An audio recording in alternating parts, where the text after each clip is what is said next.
Hello everyone! Ayan. Nandito naman ako sa kusina kasi magluluto ng tanghalian, dala ng hapunan. So meron ako dito manok. Ang manok na ito ilalaga ko lang kasi ipiprito ko lagi na lang prito at masama sa ating katawan. So ang gagawin ko, ilalaga ko lang tapos i-oven ko. Ayan. Tara. So ayan guys, ganyan ako magluto. Kulo ko muna bago ko i-oven kasi para sure luto. So lagyan ko muna sibuyas, bawang, luya. So ilalagay natin manok. Ilagay natin dito sa loob. So bago natin yan i-oven.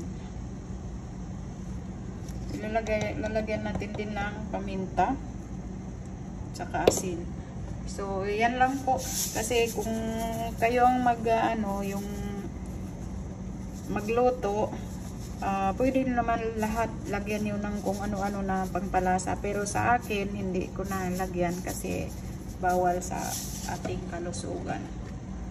So, yan lang po. Asin, paminta, bawang, sibuyas lang ang linagay ko dyan. Tapos, ipaluto ko bago ko ilagay sa oven. Ayan po, hintayin natin maluto yung manok.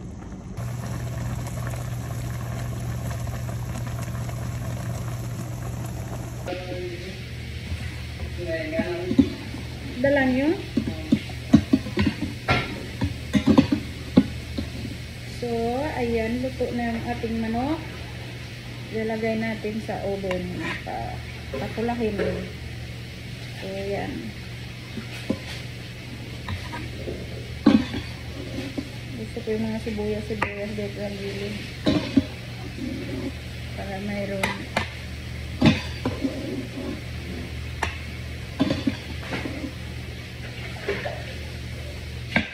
Ayaw ng person na may oil, kailangan i-oil. Tapos lagyan natin ng pang ano dito. Okay ba ito? Sayang na ako. Ayan o.